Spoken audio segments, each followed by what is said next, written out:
Well, good afternoon, everyone. Good afternoon. It is indeed a pleasure to be with you. It's really nice to be off of the 210 freeway.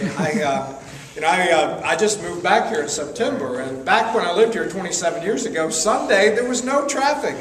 No traffic on the freeway. Today it was like, I thought it was Monday morning or something. It was crazy. So I apologize for, during the worship time running around and putting all this up on the wall, but I did it for your benefit. We're going to use these stations and we're going to have some interaction. Thank you for all the work that you did in filling out that long survey that talks about your church. And so the information you're going to see posted around the room as we work through the stations this afternoon, these are your answers. These are some of the highlights that came back from the survey on Transformational Church. And just like any evaluation, there's always the high points and the good things. You know, there's things on there that says our pastor reminds us of Jesus. And I think that's really good. Yeah, that's a great thing. There are other things on there that are really good too. Your openness to trying new things and wanting to do new things, which is also exciting. But there are some other things on there too that are going to be a little harder to say, well, okay, maybe no surprises, I don't know. Hopefully there won't be too many surprises. But, just like when we go into the doctor for a checkup, how many like going in for your annual physical? Anybody enjoy that?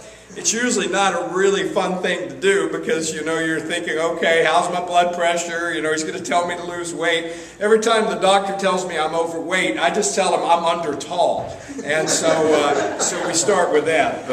But nonetheless, it is a little bit of a checkup for you, and I know we're in a bit of a transition time too.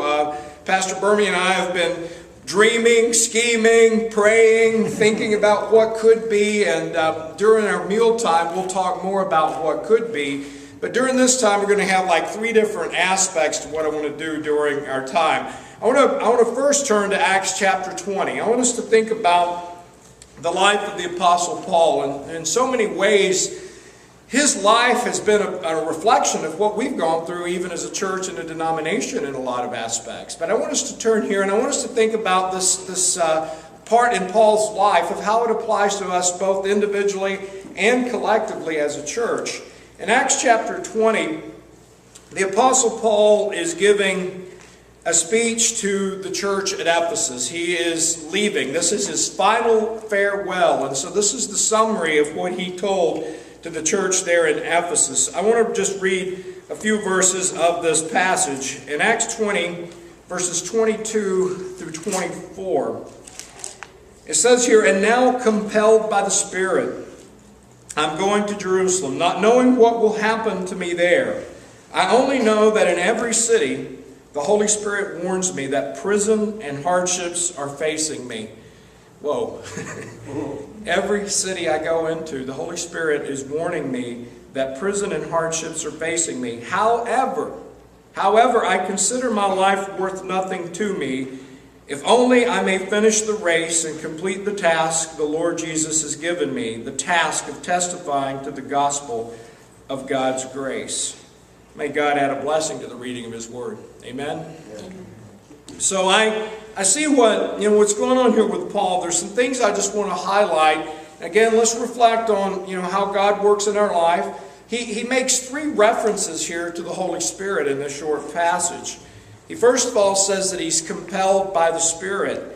One version says that he's captive or bound by the Spirit. Now, the Spirit doesn't work in our life to treat us in a robotic type way. The Spirit is a gentleman. The Spirit is a guide to us. The Spirit does speak to us sometimes very loudly and very clearly. And sometimes the Spirit seems to be hard to find, depending on where you're at in your journey right now. But in the journey of the Apostle Paul, the Spirit was leading him back to Jerusalem and even leading him into more persecution and hardship. One thing that really struck me as I continue to study the life of Paul, one thing that struck me not long ago was how that sometimes even the times he was in prison, because the prisons were a little bit different then than they are now, but sometimes when he was in prison was almost like a retreat for Paul. It was almost a break from some of what he was going through outside of prison. He at least was safe and probably got some more meals when he was in there.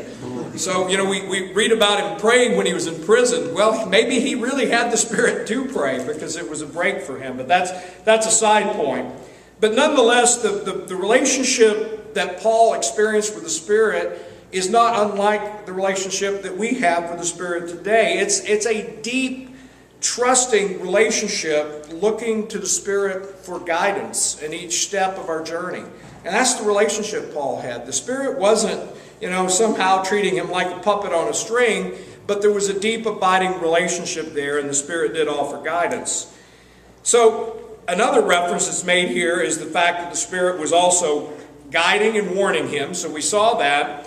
But down a little bit later in the passage, we see that the Spirit also is the God being that calls and establishes the overseers in the church too. So Paul knew that it was by the power of the Spirit that he had been established as an apostle of Jesus Christ. And so the same Spirit works in us today. And even as we go through what we're looking at in this transformational church, the primary goal of what we want for you as a congregation is what was written about back a few chapters earlier in Acts 15 and verse 28.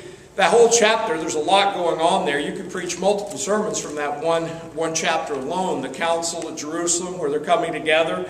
But the goal that we have for you in Transformational Church is to help you as a church of Jesus Christ to discern what is stated in Acts 15:28. And in Acts 15:28, you have James, the pastor of the Jerusalem church, who presided over that conference in Jerusalem. Once they'd heard all the testimonies, once they had weighed and evaluated everything that had come to them, he made this statement: "It seems good to the Holy Spirit and to us that this is the direction, these are the decisions that are going to be made, this is the direction the church is going to go." And ultimately, that's what we want for you as a community of believers too, that we're all individually listening to the guidance and the direction of the Spirit, but we're also coming back together in community. I really truly believe the Spirit will lead us in a unified way. We may be at different stages in our personal walk, and we may be at different stages in our own maturity as we grow up into Christ.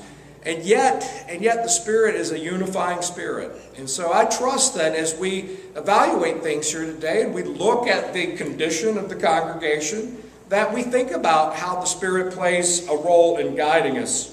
And Paul, in this section, Paul used a lot of sports analogies, especially that of being in a race. And he talks about it here for his personal life too. He talks about how he wants to run in his lane with the Holy Spirit being his guide and director, and finishing that race and setting his eyes on that race. And I think for us too, some of us are younger, some of us are a little bit older, but we're all in this race, and it's not really a competition for who's winning and losing, but it's a race that we're in that's being guided by the Holy Spirit.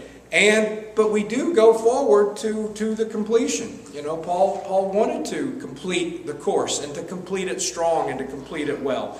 For those of us who are a little bit older, we don't run as fast as we used to. And that's okay.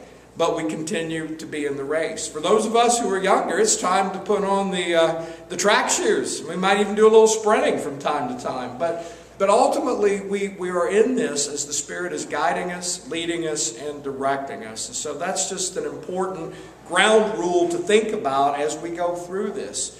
So it's not that I've come here with an overview, and I visit a lot of our churches, and there are similarities that we have in our congregations, but there are also very distinct differences in our congregations too. And even though I know a little bit about the history of the church, I haven't been with you here on the ground through the years. And so the first interactive activity we're going to do, and I want to encourage all of you to think about something that was significant in the life of this church over the last 20 years. We're going to make a timeline right down the middle aisle here. And I want you to think about a memory in the history of your church that can tell me the story of your church. I'm coming in as an outsider, so to speak, but I want to know the story and the history of this church. These can be highlight things. They can actually be even struggles that you've gone through too. They don't all have to be happy stories, okay? Some are going to be strong praise reports, and others are going to be maybe some things that were difficult in the life of the church, but they all shaped and formed who you are. So I want us to do this as a timeline. I'm going to start at the present. This is 2015, and we're going to go in blocks of 5 years down the line here. 2010, 2005, and we're going to start in 95. We're not going back to 1965. We're going back to 1995, so that's a 20-year timeline. That's a pretty long timeline, isn't it? Is anybody here that's not quite 20 years old? Are we talking about this congregation? This We're only congregation. 15 years. You're only 15 years? Well, let's do this. I'll just take out 1995. We'll start in 2000. Started in 97. 97, oh, okay. You will call that 97 then. If I find a pen. By the way, when you go to the stations, just so you know, there is a Sharpie pen at each station. It may be sitting on the pew, or it may be up in the windowsill, but there's a pen at each station. So we'll start in 97, since that's when you started. And once you have your story in mind, come on the timeline and find your place on the timeline. We're going to all be standing by the time we start the exercise.